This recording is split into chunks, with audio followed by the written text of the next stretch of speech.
வணக்கம். ஜெம் செய்திகளை வழங்குவதற்காக நான் உங்கள் ஜெனிஷா அகஸ்டின். இந்திய நேரப்படி காலை 8:30 மணி செய்திகள்.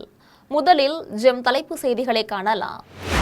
இந்தியாவின் இளைஞர் சக்தி குறித்து உலகம் பேசுகிறது என பிரதமர் புகழாரம்.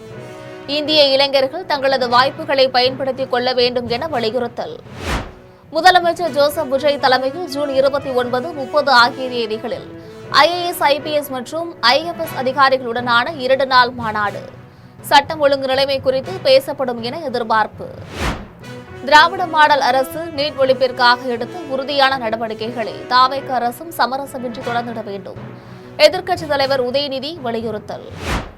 அமெரிக்க அதிபர் டிரம்ப் பேச்சிற்கு இத்தாலி பிரதமர் மெலோனி கண்டனம். இத்தாலியும் தானும் எதற்கும் கெஞ்ச மாட்டோம் என இத்தாலி பிரதமர் பதிலடி. சேப்பாக்கத்தில் இந்தியா ஆப்கானிஸ்தான் அணிகள் இடையேயான 3வது மற்றும் கடைசி ஒருநாள் கிரிக்கெட் போட்டி. தொடரை முழுவதும் கைப்பற்றுமா என ரசிகர்கள் எதிர்பார்ப்பு. போஸ்டர் நகரில் நடைபெற்ற 23வது உலகக்கோப்பை கால்பந்து தொடர். ஸ்காட்லாந்து அணியை வீழ்த்தி மொராக்கோ அணி அபார வெற்றி. இனி விரிவான செய்திகளை காணலாம். இந்தியாவின் இளைஞர் சக்தி குறித்து உலகம் பேசுகிறது என பிரதமர் மோடி தெரிவித்துள்ளார். டெல்லியில் உள்ள விஞ்ஞான் பவனில் நடைபெற்ற நிகழ்ச்சியில் பிரதம மந்திரி விக்சித் பாரத் வேலைவாய்ப்பு திட்டத்தின் கீழ் 15 லட்சம் வேலைவாய்ப்பை உருவாக்கும் நோக்கில் முதல் தவணையாக 2400 கோடி ரூபாயை பிரதமர் மோடி விடுவித்தார். இதன் பின்னர் அவர் நிகழ்ச்சியில் பேசியபோது G7 மாநாட்டில் வளர்ந்த நாடுகளின் தலைவர்களை சந்தித்ததாகவும் இந்தியாவின் இளைஞர் சக்தி குறித்து உலகம் பேசுகிறது என்றும் தெரிவித்துள்ளார். ஒவ்வொரு இந்திய இளைஞரும் தன்னுடைய ஆற்றலையும் வாய்ப்புகளாக மாற்றுவதை உறுதி செய்ய வேண்டும் என்று கேட்டுக் கொண்டார். உலகளவில் மேக் இன் இந்தியா பிராண்டுகளுக்கு புதிய வாய்ப்புகள் உருவாகி வருகின்றன. எனவே இந்த வாய்ப்புகளை நாம் தவறவிடக் கூடாது என்று கூறினார். இந்தியா எதிர்கால பொருளாதாரத்திற்கு தலைமை தாங்க தயாராகி வருகிறது என்றும் இந்த வாய்ப்பை நாம் முழுமையாக பயன்படுத்திக் கொள்ள வேண்டும் என்றும் வலியுறுத்தினார். தலைமை செயலகத்தில் முதலமைச்சர் ஜோசப் விஜய் தலைமையில் ஜூன் 29, 30 ஆகிய தேதிகளில் IAS, IPS மற்றும் IFS அதிகாரிகளுடனான 2 நாள் மாநாடு நடைபெற உள்ளது. சென்னை தலைமை செயலகத்தில் முதலமைச்சர் ஜோசப் விஜய் தலைமையில் ஜூன் 29, 30 ஆகிய தேதிகளில் IAS, IPS மற்றும் IFS அதிகாரிகளுடனான 2 நாள் மாநாடு நடைபெற உள்ளது. தாவேக அரசு புதிதாக பொறுப்பேற்றுள்ள நிலையில் முதல் முறையாக இந்த மாநாடு நடைபெற உள்ளது. இந்த மாநாட்டில் தமிழகத்தில் சட்ட ஒழுங்கு நிலைமை மோசமாக உள்ளதாக எதிர்க்கட்சிகள் குற்றம் சாட்டி வரும் நிலையில் அதிகாரிகளுடனான இந்த மாநாடு முக்கியத்துவம் வாய்ந்ததாக கருதப்படுகிறது.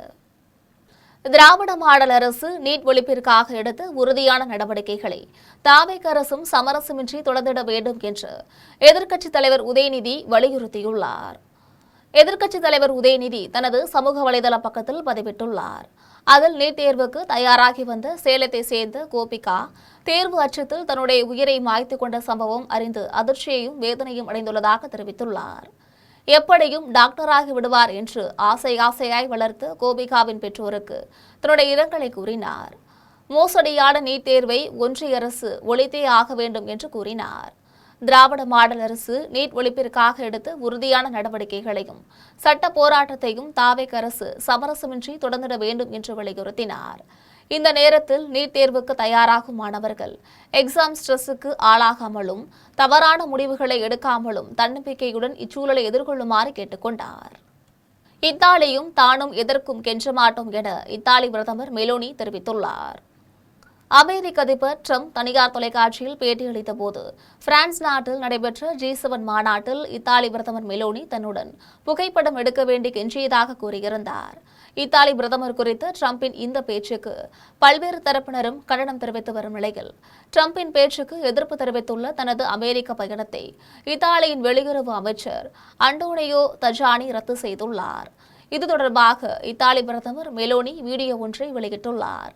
அதில் தானும் இத்தாலியும் எதற்கும் கெஞ்ச மாட்டோம் என்று கூறினார். அதிபர் டிரம்பின் பேச்சுகள் முற்றிலும் புனையப்பட்டவை என்றும் தான் உண்மையிலேயே அதிர்ச்சியடைந்துள்ளதாகவும் தெரிவித்துள்ளார். அமெரிக்காவின் அதிபர் டிரம்ப் தன்னுடைய நட்பு நாடுகளுடன் ஏன் இப்படி நடந்து கொள்கிறார் என தனக்கு தெரியவில்லை என்றும் இதுபோல அவர் பலமுறை நடந்துள்ளதாகவும் குறிப்பிட்டுள்ளார். சென்னை சேப்பாக்கத்தில் இந்தியா ஆப்கானிஸ்தான் அணிகள் இடையேயான 3வது மற்றும் கடைசி ஒருநாள் கிரிக்கெட் போட்டி இன்று நடைபெறுகிறது. சென்னை சேப்பாக்கத்தில் இந்தியா ஆப்கானிஸ்தான் அணிகள் இடையேயான மூன்றாவது மற்றும் கடைசி ஒருநாள் கிரிக்கெட் போட்டி இன்று நடைபெறுகிறது. இதில் கேப்டன் சுக்மன் கில் தலைமையிலான இந்திய வீரர்களும் கேப்டன் ஹஷ்மத்துல்லா ஷாஹிதி தலைமையிலான ஆப்கானிஸ்தான் வீரர்களும் பங்கேற்கின்றனர். 3 போட்டிகள் கொண்ட ஒருநாள் தொடரை இந்தியா ஏற்கனவே 2-0 என்ற கணக்கில் கைப்பற்றிவிட்டதால் இந்த போட்டியிலும் வென்று தொடரை முழுமையாக கைப்பற்றுமா என்ற எதிர்பார்ப்பு கிரிக்கெட் ரசிகர்களிடம் அதிகரித்துள்ளது. போஸ்டன் நகரில் நடைபெற்ற 23வது உலகக்கோப்பை கால்பந்து தொடரில் ஸ்காட்லாந்து அணியை வீழ்த்தி மொரோக்கோ அணி அபார வெற்றி பெற்றுள்ளது. அமெரிக்காவின் போஸ்டன் நகரில் 23வது உலகக்கோப்பை கால்பந்து தொடர் நடைபெற்றது. இதில் குரூப் சி பிரிவில் இடம்பெற்றுள்ள மொரோக்கோ மற்றும் ஸ்காட்லாந்து அணிகள் மோதின. இப்போட்டியின் முடிவில் 1-0 என்ற கணக்கில் ஸ்காட்லாந்தை வீழ்த்தி மொரோக்கோ அணி அபார வெற்றி பெற்றது. போட்டியின் 2வது நிமிடத்திலேயே மொரோக்கோ அணியின் வீரர் இஸ்மாயில் சாய்பரி கோலாக மாற்றி மொரோக்கோ அணியின் வெற்றிக்கு வழிவகை செய்தார். சென்னையில் மருத்துவ சேவையை வலுப்படுத்தும் நோக்கில் டயாலிசிஸ் மருத்துவமனையை அமைச்சர் ராஜ்மோகன் திறந்து வைத்தார்.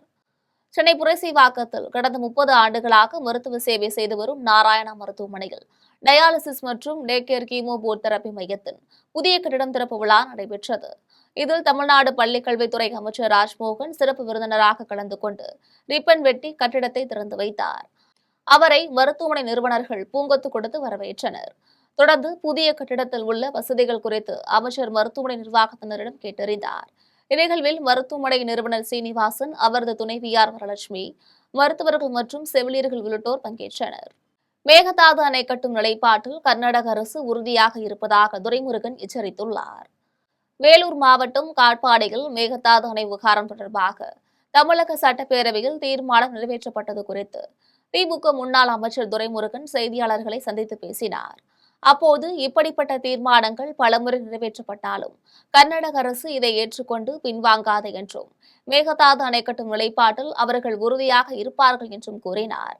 அணை கட்டப்பட்டால் தமிழகத்திற்கு தற்போது கிடைக்கும் தண்ணீர் அளவு கூட குறையக்கூடும் என்றும் அணை நிரம்பி வெளியேறும் உபரி நீர் மட்டுமே தமிழகத்திற்கு வரும் நிலை உருவாகும் என்றும் அவர் எச்சரித்தார்.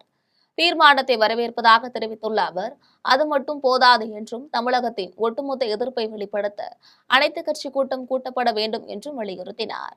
மேலும் இந்த விவகாரத்தில் உச்சநீதிமன்றத்தில் திறமையான வழக்கறிஞர்களை கொண்டு வலுவான வாதங்களை முன்வைத்து மத்திய அரசுக்கு அழுத்தம் கொடுக்க வேண்டும் என்றும் அவர் தெரிவித்தார். பேச்சுவார்த்தைகளை விட சட்ட போராட்டமே முக்கியத்துவம் என்றும் பலமுறை நடந்த பேச்சுவார்த்தைகள் எந்த தீர்வையும் அளிக்கவில்லை என்றும் கூறியுள்ளார்.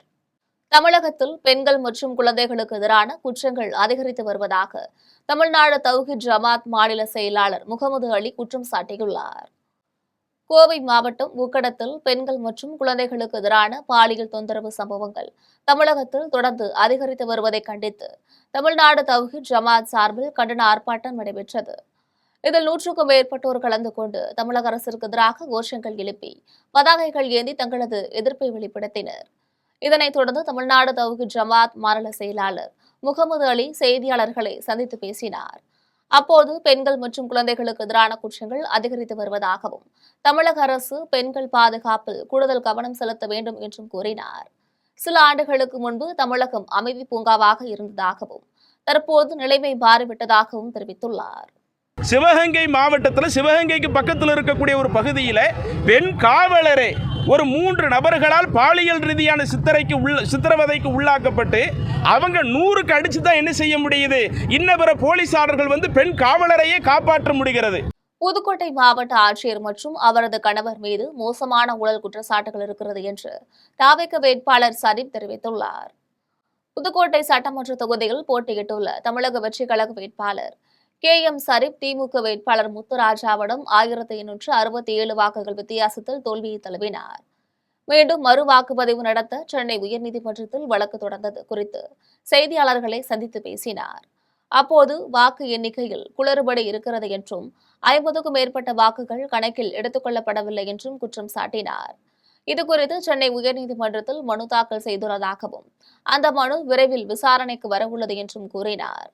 புதுக்கோட்டை மாவட்ட ஆட்சியரை உடனடியாக மாற்ற வேண்டும் என்றும் ஆட்சியர் மீதும் அவரது கணவர் மீதும் மோசமான ஊழல் குற்றச்சாட்டுகள் இருக்கிறது என்றும் தெரிவித்துள்ளார். தாவேக தேர்தல் அறிக்கையில் கூறியது போல கூட்டுறவு வங்கிகளில் பெற்ற பயிர்க்கடனை முழுமையாக தள்ளுபடி செய்ய கோரி விழுப்புரத்தில் அதிமுகவினர் ஆர்ப்பாட்டத்தில் ஈடுபட்டனர்.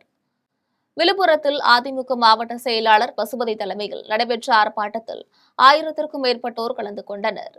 தாவேக்கு தேர்தல் அறிக்கையில் கூறியது போல கூட்டுறவு வங்கிகளில் விவசாயிகள் பெற்ற பயிர்க்கடனை முழுமையாக தள்ளுபடி செய்யக்கோரி முழக்கமிட்டனர். அப்போது பேசிய வானூர் முன்னாள் சட்டமன்ற உறுப்பினர் சக்கரபாணி, தேர்தலின் போது உறுதிமொழிகளை அள்ளி வீசிவிட்டு வெற்றி பெற்று ஆட்சிக்கு வந்த விஜய் அதன் பிறகு பேசாமல் இருப்பதாக தெரிவித்துள்ளார். ஆர்ப்பாட்டத்தில் பேசிய அதிமுக விழுப்புரம் மாவட்ட செயலாளர் பசுபதி, குப்பைகளை வேண்டுமானால் தாவேக்கு விலைபேசி வாங்கியிருக்கலாம் என்றும் அதிமுகவின் வேறாக இருப்பவர்களை விலைக்கு வாங்க முடியாது என்றும் தெரிவித்துள்ளார்.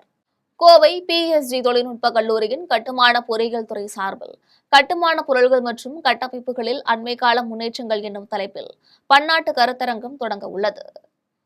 கோவை PSG கல்லூரியில் நடைபெற்ற கருத்தரங்கை அகமதாபாத்தை சேர்ந்த மாருதி இன்ஃப்ராஸ்ட்ரக்சர் நிறுவன தலைவர் நிமேஷ் பட்டேல் தொடங்கி வைத்தார்.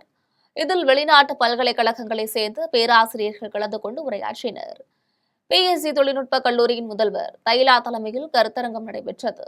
இதில் கட்டுமான பொருட்கள் மற்றும் கட்டமைப்பு துறைகளில் அண்மை கால ஆராய்ச்சி முன்னேற்றங்கள், நிலைத்தன்மை கொண்ட கட்டுமான தொழில்நுட்பங்கள், உயர் செயல்திறன் கொண்ட கட்டுமான பொருட்கள் மற்றும் எதிர்கால கட்டுமான சவால்களுக்கான தீர்வுகள் குறித்து பல்வேறு தொழில்நுட்ப அமர்வுகள் நடைபெற்றது.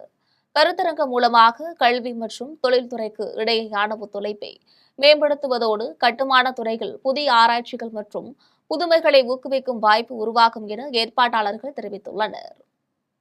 ஜப்பானின் SMBC குளோபல் சர்வீசஸ் நிறுவனத்திற்கு தேவையான திறன்மிகு பணியாளர்களை உருவாக்கும் நோக்கில் சென்னை இன்ஸ்டிடியூட் ஆஃப் டெக்னாலஜி கல்லூரியுடன் புரிந்துணர்வு உடன்பாடு கையொப்பமாகியுள்ளது.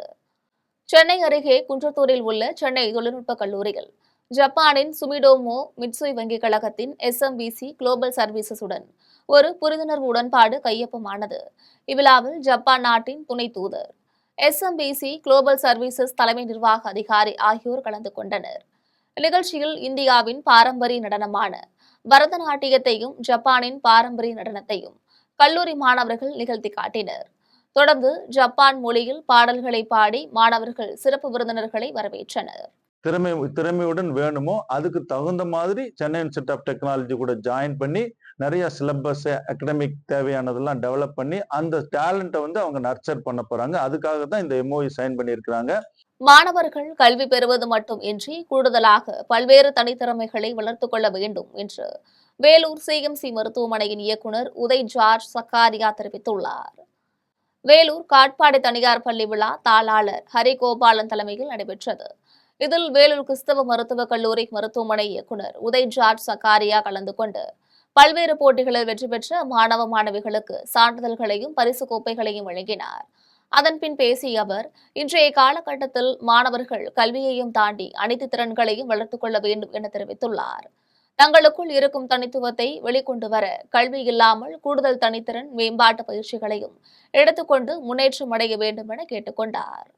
திருவள்ளூர் மாவட்டம் பூவிருந்தபள்ளியில் குடியிருப்பு பகுதியில் உள்ள டாஸ்மாக் மதுக்கடையை மூட வேண்டும் என பொதுமக்கள் கோரிக்கை விடுத்துள்ளனர். பூவிருந்தபள்ளி அடுத்த குமணன் சாவடியில் அரசு மதுபான கடை உள்ளது. இந்த மதுக்கடைக்கு குடியிருப்பு பகுதி வழியாகத்தான் செல்கின்றனர். குடிகாரர்கள் போதையில் இங்குள்ள வீடுகளுக்கு முன்பு படுத்து விடுகின்றனர்.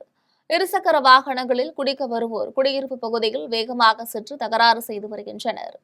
இதே வழியாக அனுமதியின்றி அமைக்கப்பட்ட ஆழ்குழாய் கிணற்றில் தண்ணீர் எடுக்க லாரிகளும் வேகமாக செல்கிறது. சில நாட்களுக்கு முன்பு இதே பகுதியில் வேகமாக வந்த தண்ணீர் லாரி மோதி ஆன்லைன் பொருட்கள் விநியோகம் செய்ய வந்தவர் பலியானார். இந்நிலையில் தங்களுக்கு இடையூறாக உள்ள மதுக்கடையை மூடவும், தண்ணீர் லாரிகள் வருவதை தடுக்கவும் வேண்டும் என்று அப்பகுதி மக்கள் கோரிக்கை விடுத்துள்ளனர். வண்டிங்க போறது மதியம் 10 மணிக்கு மேல நிறைய ஸ்கூட்டரு, ஆட்டோ அதுக்கு முன்னாடி வராது இந்த தெருவில். இப்போ லைனா ஆட்டோங்களே போகுது. அப்படி நிக்க முடியல, பசங்க ஸ்கூலுக்கு போயிட்டு வர முடியல, தனியா விட முடியல. காலையில 10 மணில இருந்து போகுது வண்டிங்க. ஆமா. சிவகங்கை மாவட்டம் திருப்புவனத்தில் ரயில் பாதையை கடக்க முயன்ற இளைஞர் மீது ரயில் என்ஜின் மோதியதில் அவர் உயிரிழந்தார். திருப்புவனம் முத்துராஜாவின் மகன் வசந்த் அதிகாலையில் நடைபயிற்சிக்காக வீட்டிலிருந்து வெளியே சென்றுள்ளார். அவர் ரயில்வே பீடர் சாலை அருகே தண்டவாளத்தை கடக்க முயன்ற போது மதுரையிலிருந்து ராமேஸ்வரம் நோக்கி ஆய்வு பணிக்காக இன்ஜின் மற்றும் ஒரு பெட்டியுடன் சென்ற ரயில் வந்துள்ளது. அப்போது ரயில் வருவதை கவனிக்காமல் தண்டவாளத்தை கடக்க முயன்ற வசந்த் மீது ரயில் மோதியது. இதில் அவர் நிகழ்விடத்திலேயே உயிரிழந்தார். தகவல் அறிந்து வந்த ரயில்வே அதிகாரிகள் உடலை மீட்டு விசாரணை மேற்கொண்டு வருகின்றனர். இளைஞர் வசந்த் ரயில்வே தேர்வு, காவல்துறை தேர்வு ஆகியவற்றிற்காக படித்து வந்த நிலையில் விபத்தில் அவர் உயிரிழந்தது அவரது குடும்பத்தினரையும் உறவினர்களையும் சோகத்தில் ஆழ்த்தியுள்ளது. பங்கு சந்தையில் இரட்டிப்பு லாபம் பெற்றுத் தருவதாக பண மோசடியில் ஈடுபட்ட மேற்கு வங்காளத்தை சேர்ந்த இளைஞரை தென்காசி மாவட்ட சைபர் கிரைம் காவல்துறையினர் அதிரடியாக கைது செய்துள்ளனர். தென்காசி மாவட்டம் சங்கரன் கோவிலை சேர்ந்தவர் மணிகண்டன். இவர் இன்ஸ்டாகிராமில் அமெரிக்க பங்கு சந்தையில் பணம் முதலீடு செய்தால் இரட்டிப்பு லாபம் பெறலாம் என வந்த விளம்பரத்தை நம்பி அதிலிருந்த லிங்க் மூலமாக வாட்ஸ்அப் குழுவில் இணைந்துள்ளார். தொடர்ந்து அவர்கள் கூறிய செயலியை பதிவிறக்கம் செய்து அதில் 92 லட்சம் ரூபாய் முதலீடு செய்துள்ளார். இதன் பின்பு அதற்கான லாபத் தொகையை பெறுவதற்கு மேலும் 37 லட்சம் ரூபாய் கட்ட வேண்டும் என கூறிய பின்னர்தான் அவர் ஏமாற்றப்பட்டதாக உணர்ந்துள்ளார். இதையடுத்து தென்காசி மாவட்ட சைபர் கிரைம் காவல் நிலையத்தில் கொடுத்த புகாரின் அடிப்படையில் காவல்துறையினர் வழக்கு பதிவு செய்து விசாரணை மேற்கொண்டனர். விசாரணையில் மேற்கு வங்காள மாநிலத்தை சேர்ந்த நபர் இந்த மோசடியில் ஈடுபட்டது தெரியவந்தது. இதனைத் தொடர்ந்து தென்காசி மாவட்ட சைபர் கிரைம் காவல் ஆய்வாளர் வசதி தலைமையிலான காவல்துறையினர் மேற்கு வங்காளத்திற்கு சென்று பண மோசடியில் ஈடுபட்ட தாரிகுல் என்பவரை கொல்கத்தாவில் வைத்து கைது செய்து பாளையங்கோட்டை மத்திய சிறையில் அடைத்தனர். இவ்வழக்கில் சிறப்பாக புலன் விசாரணை மேற்கொண்டு மேற்கு வங்காளம் சென்று குற்றவாளியை கைது செய்து தென்காசி சைபர் கிரைம் காவல்துறையினரை மாவட்ட காவல் கண்காணிப்பாளர் அசோக்குமார் தன்னுடைய பாராட்டுகளை தெரிவித்து வந்துள்ளார். தாராபுரம் அருகே வறண்ட கிணற்றில் விழுந்து 4 நாட்களாக தவித்த டைகர் என்ற வளர்ப்பு நாயை தீயணைப்பு வீரர்கள் மீட்ட நிலையில் அசம்பாவிதங்கள் ஏதும் நடப்பதற்குள் கம்பிவேலி அமைத்து தர வேண்டும் என சமூக ஆர்வலர்கள் கோரிக்கை விடுத்து வருகின்றனர். திருப்பூர் மாவட்டம் நாயக்கன்காட்டு தோட்டத்தை சேர்ந்தவர் தேவேந்திரன். இவர் வளர்த்து வந்த செல்லப்பிராணி டைகர் என்ற நாட்டு நாய் 30 அடி ஆழம் உள்ள வறண்ட கிணற்றில் விழுந்து 4 நாட்களாக தவித்து வந்தது. இதனை அறிந்த தீயணைப்பு வீரர்கள் பத்திரமாக மீட்டு உரிமையாளர்களிடம் ஒப்படைத்தனர். நாய் உயிருடன் மீட்கப்பட்டதைக் கண்டு அதன் உரிமையாளர்கள் மகிழ்ச்சி அடைந்துள்ளனர். இதுகுறித்து சமூக ஆர்வலர் நூர் முகமது பேசிய போது, பூளவாடி பிரிவு புறவழி சாலை பகுதியில் உள்ள 30 அடி ஆழமுள்ள திறந்தவெளி கிணற்றை வருவாய்த்துறை அதிகாரிகள் தலையிட்டு அசம்பாவிதங்கள் ஏதும் நடப்பதற்குள் கம்பிவேலி அமைத்து பாதுகாக்க வேண்டும் என்று கோரிக்கை விடுத்துள்ளார். கன்னியாகுமரி அருகே செல்போன் கடை உரிமையாளரிடம் 1 கோடி ரூபாய் மோசடியில் ஈடுபட்ட வாலிபரை காவல்துறையினர் கைது செய்துள்ள சம்பவம் அப்பகுதியில் பெரும் பரபரப்பை ஏற்படுத்தியுள்ளது. கன்னியாகுமரி மாவட்டம் கருங்கல் ஆலன்விளை பகுதியை சேர்ந்தவரான ஐயப்பன் வெளிநாட்டில் வேலை செய்து வருகிறார். இவர் கடந்த 2019ஆம் ஆண்டு கருங்கல் பஸ் நிலையம் அருகே மொபைல்ஸ் கடையை தொடங்கினார். ஐயப்பன் வெளிநாட்டில் இருந்ததால் அவரது மைத்துனர் சுபின் கடையை கவனித்து வந்த நிலையில் அவருக்கு உதவியாக நாச்சிவடி பகுதியை சேர்ந்து அபிஷேக் என்பவர் கடையில் ஊழியராக வேலைக்கு சேர்ந்தார். இதையடுத்து கடந்த 2022ஆம் ஆண்டு மே மாதம் சுபின் திடீரென்று உயிரிழந்தார். இதனால் ஐயப்பன் ஊருக்கு வந்து கடையை தொடர்ந்து நடத்த திட்டமிட்ட போது ஊழியர் அபிஷேக் மற்றும் அவரது நண்பரான உதய மார்த்தாண்டம் பகுதியை சேர்ந்த அபிஷ் ஆகிய இருவரும் கடையை தொடர்ந்து நடத்துவதாக கூறி பொறுப்பேற்றுக் கொண்டனர்.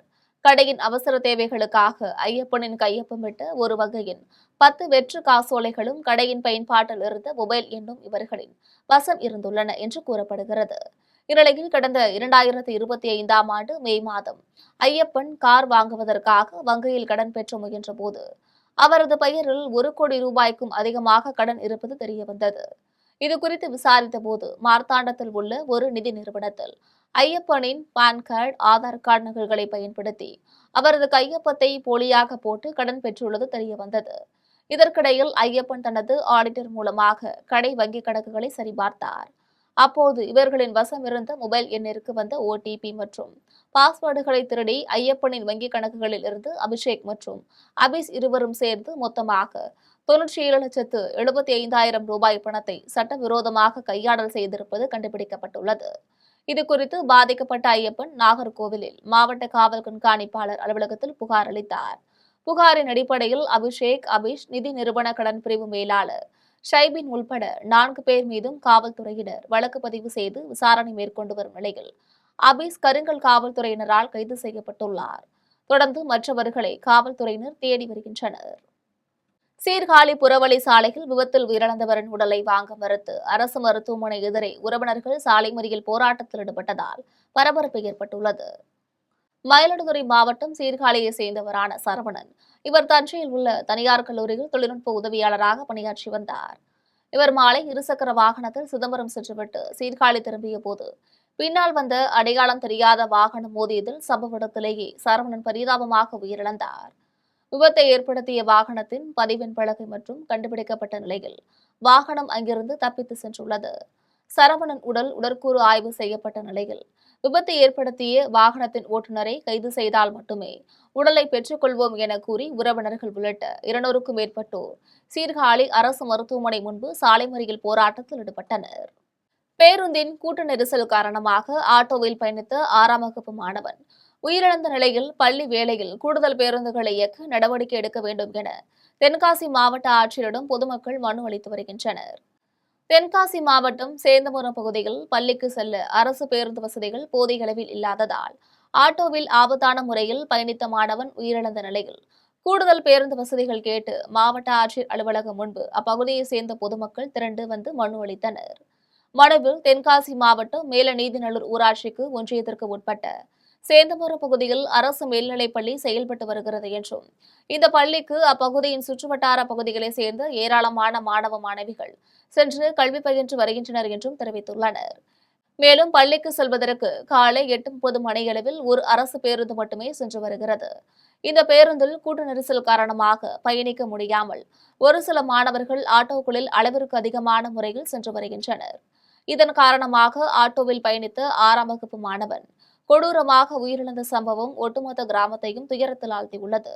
காஞ்சிபுரத்தில் உள்ள தனியார் பள்ளியில் சிங்கப்பெண் அதிரடிப்படை காவல்துறையினர் மாணவிகளுக்கு பாதுகாப்பு குறித்த விழிப்புணர்வை ஏற்படுத்தினர். காஞ்சிபுரம் மாவட்டம் தாமல்வார் பகுதியில் உள்ள தனியார் பள்ளியில் சிங்கப்பெண் அதிரடிப்படையின் உதவி காவல் ஆய்வாளர் நிவேதா உள்ளிட்டோர் மாணவிகளுக்கு தேவையான பெண்கள் குழந்தைகள் பாதுகாப்பு குறித்து கருத்துக்களை பரிமாறிக்கொண்டனர். அப்போது குழந்தைகளுக்கு ஏற்படும் பிரச்சனைகளை தைரியமாக பெற்றோர்களிடமும் ஆசிரியர்களிடமும் கூற வேண்டும் என வலியுறுத்தினர். பள்ளிக்கு வருகை தந்த சிங்கப்பெண் அதிரடிப்படை காவலர்களுக்கு தலைமை ஆசிரியர் அருள் அனிதா நன்றிகளை தெரிவித்துள்ளார். வாணியம்பாடியில் சென்னை ஆக்சிமெட் மருத்துவமனை சார்பில் நீரிழிவு மற்றும் அதற்கும் அப்பால் சிகிச்சையில் ஒரு புரட்சிகரமான மாற்றம் குறித்த விழிப்புணர்வு நிகழ்ச்சி நடைபெற்றது. திருப்பத்தூர் மாவட்டம் வாணியம்பாடி அடுத்த கிரிசமுத்திரம் பகுதியில் உள்ள தனியார் உணவகத்தின் உள்ளரங்கில் நீரிழிவு மற்றும் அதற்கும் அப்பால் சிகிச்சையில் ஒரு புரட்சிகரமான மாற்றம் குறித்த விழிப்புணர்வு நிகழ்ச்சி நடைபெற்றது. நிகழ்ச்சிக்கு சென்னை ஆக்சிமெட் மருத்துவமனை இயக்குநர் டாக்டர் சமா அக்பர் தலைமையேற்று மாரடைப்பு குறித்து விழிப்புணர்வு ஏற்படுத்தினார். ஆக்சிமெட் மருத்துவமனையின் வாணியம்பாடி, ஆம்பூர், பேரணாம்பட்டு கிளையின் மேலாளர் அனீஸ் அகமது அனைவரையும் வரவேற்றார். நிகழ்ச்சியில் வாணியம்பாடி அரசு மருத்துவமனை மருத்துவர் எஸ் நேதாஜி கலந்து கொண்டு நீரிழிவு மற்றும் அதற்கும் அப்பால் சிகிச்சையில் ஒரு புரட்சிகரமான மாற்றம் குறித்து விளக்கி பேசினார். அதனைத் தொடர்ந்து நிகழ்ச்சியில் பங்கேற்ற மருத்துவர்களின் கேள்விகளுக்கு மருத்துவர்கள் சமா அக்பர் மற்றும் நேதாஜி ஆகியோர் பதிலளித்தனர்.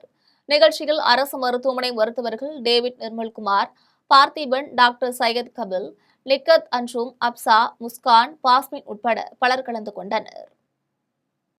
கோவை புதூரில் உள்ள தனியார் பள்ளியில் சர்வதேச யோகா தினத்தை முன்னிட்டு மாணவர்கள் லோகோ வடிவில் அமர்ந்து யோகாசனங்கள் செய்தது காண்போரை மகிழ்ச்சியில் ஆழ்த்தியுள்ளது. கோவை மாவட்டம் கோவை புதூரில் உள்ள தனியார் பள்ளியில் சர்வதேச யோகா தினத்தை முன்னிட்டு சிறப்பு யோகா நிகழ்ச்சி நடைபெற்றது.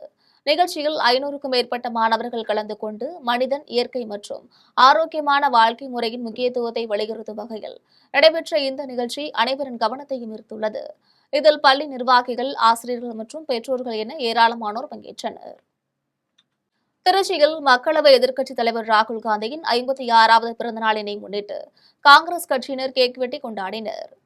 திருச்சியில் மாவட்ட காங்கிரஸ் கட்சி சார்பில் மக்களவை எதிர்க்கட்சித் தலைவர் ராகுல் காந்தியின் 56வது பிறந்த நாளினை முன்னிட்டு மாவட்ட தலைவர் ரெக்ஸ் தலைமையில் கேக் வெட்டி விழா கொண்டாடப்பட்டது.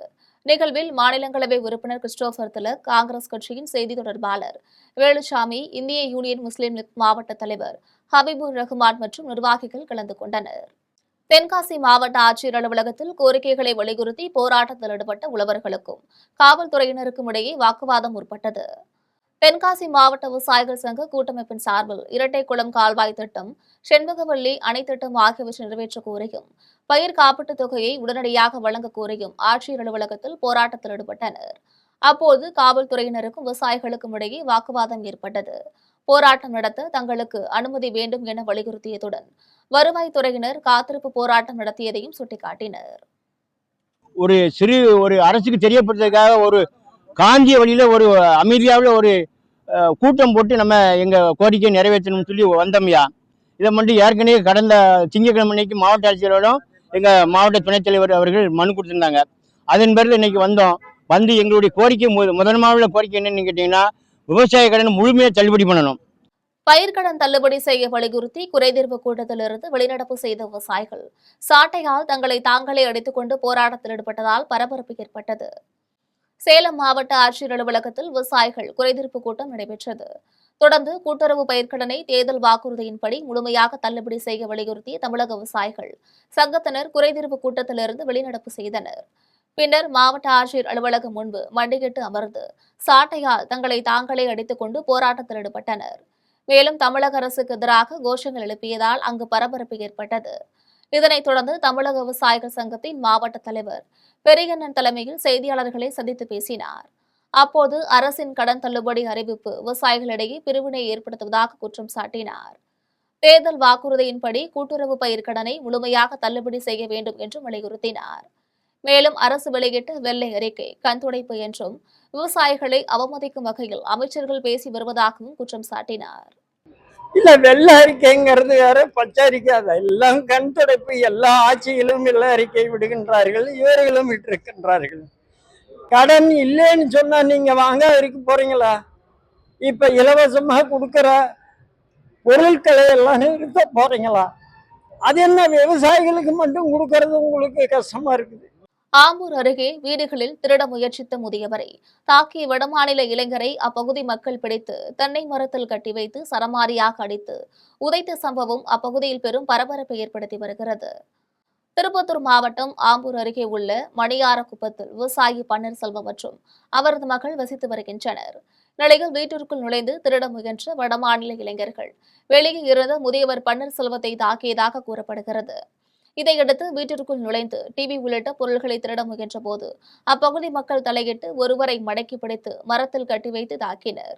பின்னர் சம்பவ இடத்திற்கு வந்த உமராபாத் காவல்துறையினர் அந்த இளைஞரை மீட்டு ஆம்பூர் அரசு மருத்துவமனைக்கு 108 ஆம்புலன்ஸ் மூலமாக சிகிச்சைக்காக அனுப்பி வைத்தனர்.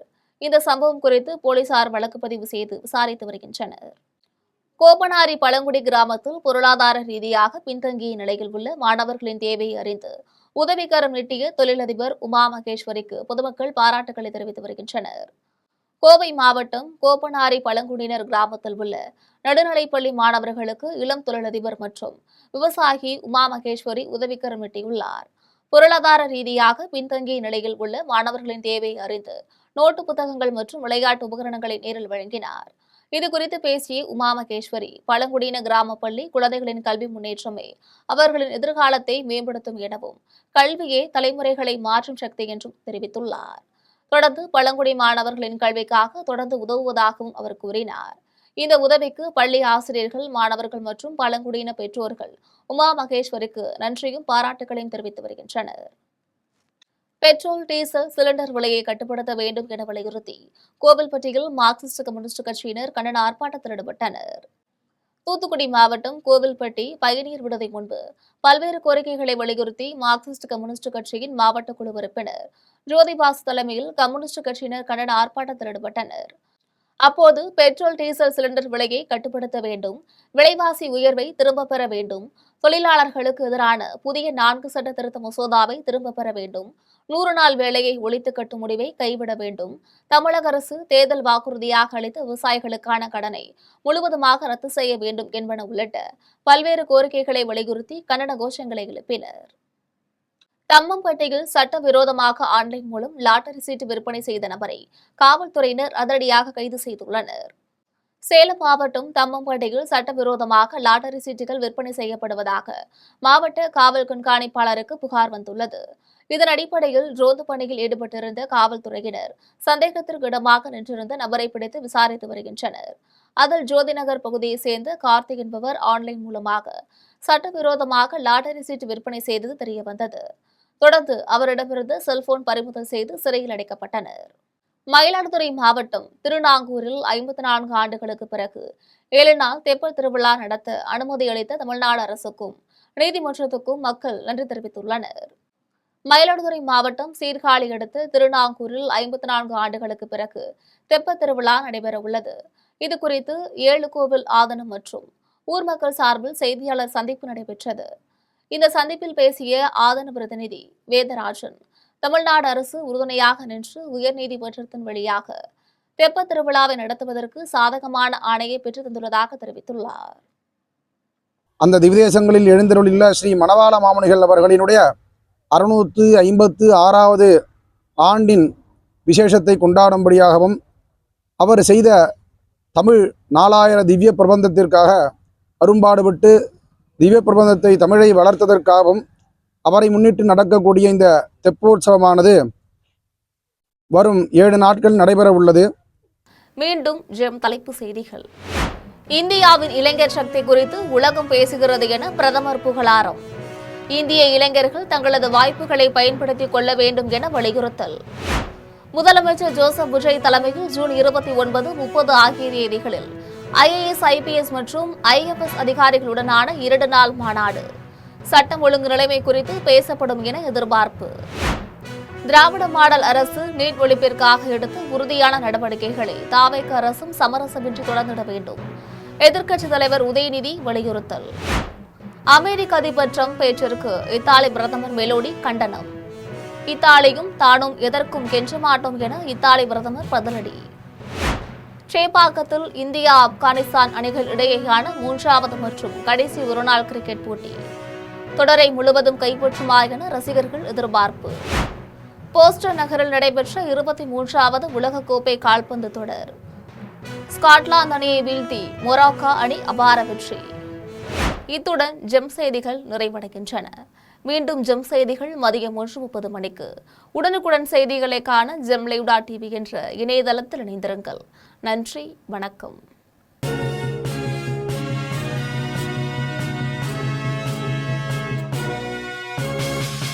உடனுக்குடன் அப்டேட் தெரிந்து கொள்ள ஜெம் டிவி தமிழ் ஆப்பை இன்ஸ்டால் செய்யவும்.